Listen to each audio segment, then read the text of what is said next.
Assalamualaikum warahmatullahi wabarakatuh. Selamat datang di channel gue Rahman. Di video kali ini saya akan memberikan informasi tentang bantuan pangan non tunai tahun 2022. Namun sebelum kita lanjut ke pembahasannya, buat teman-teman yang mungkin baru bergabung maupun yang sudah sering bergabung di channel gue Rahman tetapi belum sempat klik tombol subscribe, jangan lupa klik tombol subscribe terlebih dahulu dan aktifkan lonceng notifikasinya agar teman-teman tidak ketinggalan informasi pada saat saya update informasi terbaru di channel ini. Baik teman-teman, kita lanjut ke pembahasannya.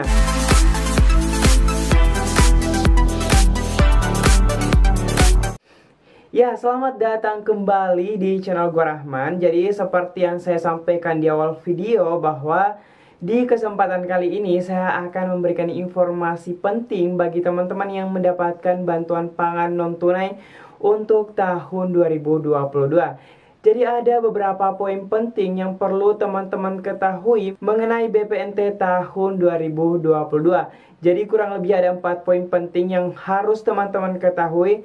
Yang pertama yaitu mekanisme penyaluran bantuan BPNT tahun 2022.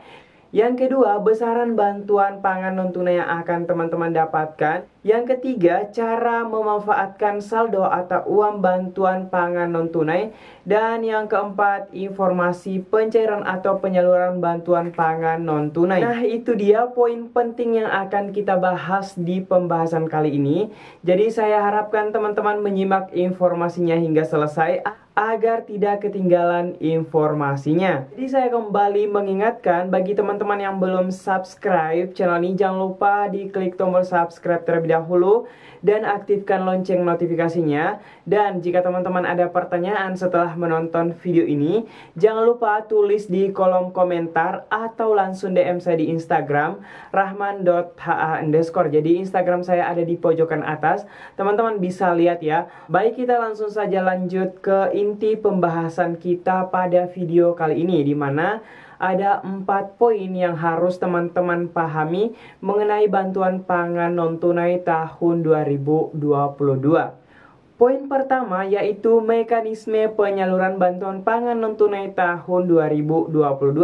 Jadi tahun ini sangat berbeda mengenai mekanisme penyaluran dengan tahun sebelumnya, di mana tahun-tahun sebelumnya penyalurannya dilakukan melalui KKS seperti ini. Jadi tahun-tahun sebelumnya pencairan penerima bantuan pangan non-tunai akan dicairkan melalui KKS seperti ini. Namun tahun ini cukup berbeda dengan tahun sebelumnya, dan ini saya rasa sangat bagus sehingga tidak ada pihak yang akan dirugikan. Nah, mekanisme penyaluran untuk tahun ini dilakukan melalui PT Pos Indonesia. Jadi teman-teman yang mendapatkan bantuan akan mendapatkan undangan seperti ini dari Pos Indonesia, sehingga teman-teman langsung bisa mendapatkan uangnya dan bisa memanfaatkan uang yang teman-teman dapatkan untuk keperluan pangan. Poin kedua yaitu besaran bantuan atau nominal uang yang akan teman-teman dapatkan dari bantuan pangan non-tunai untuk tahun 2022. Jadi untuk besaran bantuan masih sama dengan tahun-tahun sebelumnya, yaitu 200.000. Jadi teman-teman, dalam undangan dari PT Pos Indonesia ini sudah tertuang jelas di sini. Teman-teman, saya akan taruh suratnya di samping sehingga teman-teman bisa lihat juga. Di sini sudah dikatakan bahwa bantuan program sembako tahun 2022 senilai 200.000 per bulan. Jadi teman-teman, ini masih 200.000 per bulan ya. Jadi besarannya 200.000 per bulan. Nah, poin ketiga yaitu cara memanfaatkan uang atau saldo BPNT yang teman-teman dapatkan dari PT Pos Indonesia. Jadi ini teman-teman tertuang jelas dalam petunjuk teknis tentang penyaluran bantuan pangan non-tunai atau penyaluran bantuan sembako. Jadi di sini teman-teman, saya akan taruh di sini juga, telah tertuang dalam keputusan Direktur Jenderal Penanganan Fakir Miskin nomor 11/6/SK/HK.0202/5 tahun 2021 tentang petunjuk teknis penyaluran bantuan program sembako melalui pos penyalur tahun 2021. Jadi teman-teman, di poin G ini telah dijelaskan pemanfaatan bantuan program sembako melalui pos penyalur. Nah, bantuan program sembako melalui pos penyalur harus dimanfaatkan oleh KPM untuk membeli bahan pangan. Nah, teman-teman, karena akhir-akhir ini banyak sekali yang merasa terancam, harus memanfaatkan saldo BPNT-nya di e-warung yang telah ditetapkan. Jadi sebenarnya tidak ditetapkan, teman-teman.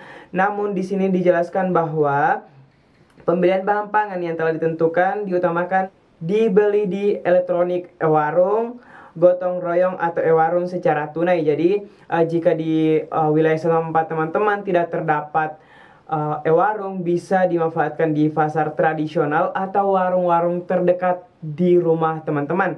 Jadi teman-teman yang mau mengetahui tentang aturan ini bisa mencari di Google dengan mengetikkan kata kunci petunjuk teknis penyaluran bantuan program sembako melalui pos penyalur. Jadi teman-teman, yang pada intinya untuk bantuan pangan non tunai ini dimanfaatkan untuk kebutuhan pangan, dimana di sini sudah dijelaskan bahwa bahan pangan yang telah ditentukan harus memiliki kandungan karbohidrat, kemudian protein hewani, protein nabati, selanjutnya vitamin dan mineral. Nah, di sini juga di peraturan atau di petunjuk teknisnya, teman-teman mungkin ini kurang jelas ya, saya akan taruh. Nah, di sini dijelaskan atau dibagi lagi ada jenis bahan pangan yang mengandung karbohidrat, protein hewani, nabati dan vitamin serta mineral. Nah, di sini ada beras, jagung, sagu, kemudian ada telur, daging sapi, daging ayam, ikan, kemudian kacang-kacangan, tempe, tahu, serta sayuran atau buah-buahan. Jadi di sini sudah tertuang jelas, saya akan taruh, teman-teman bisa lihat juga, sehingga teman-teman tidak salah memanfaatkan untuk bantuan pangan non tunai ini. Dan teman-teman, jika ada yang merasa terancam, kenapa harus membelanjakan saldonya atau uangnya di e-warung yang merasa memiliki wewenang, teman-teman bisa menghubungi pihak Kementerian Sosial terkait masalah teman-teman, atau bisa melakukan pengaduan di aplikasi cek bansos milik Kementerian Sosial, sehingga teman-teman, pihak yang mengancam teman-teman akan mendapat teguran langsung dari pihak Kementerian Sosial, seperti itu. Poin keempat yaitu informasi penyaluran. Untuk penyaluran bantuan pangan non tunai tahun 2022 akan dilakukan sepanjang tahun 2022. Jadi penyaluran bantuan pangan ini diberikan setiap bulan mulai Januari hingga Desember. Namun dalam pengaplikasiannya untuk tahun 2022 ini mengalami keterlambatan. Faktanya baru disalurkan di Februari kemarin dan masih berlangsung bulan Maret ini. Jadi teman-teman, untuk penyalurannya teman-teman akan mendapatkan undangan seperti ini agar teman-teman bisa menyalurkan di PT Pos Indonesia. Namun untuk penyaluran tahun ini di bulan Maret maupun di bulan Februari langsung diberikan 3 tahap, yaitu tahap pertama, tahap kedua dan tahap ketiga, yaitu Januari hingga Maret, sehingga teman-teman akan mendapatkan sejumlah uang yaitu 600.000. Jadi kita ketahui bersama bahwa setiap bulannya ada 200.000 dan ini akan mendapatkan 600.000 karena diberikan langsung 3 tahap, yaitu tahap 1, 2 dan 3, teman-teman. Itu dia 4 poin penting yang perlu teman-teman ketahui mengenai penyaluran bantuan pangan non tunai tahun 2022 ini. Dari keempat poin penting ini, jika teman-teman merasa ada informasi yang kurang jelas, bisa langsung dipertanyakan melalui kolom komentar atau langsung DM saya di Instagram rahman.ha_. Jadi teman-teman, saya berharap informasi ini bermanfaat buat teman-teman semuanya. Jika informasi ini bermanfaat, jangan biarkan informasi ini tertinggal di teman-teman saja, tetapi bisa di-share ke teman-teman kalian agar bisa saling memberi manfaat kepada orang lain.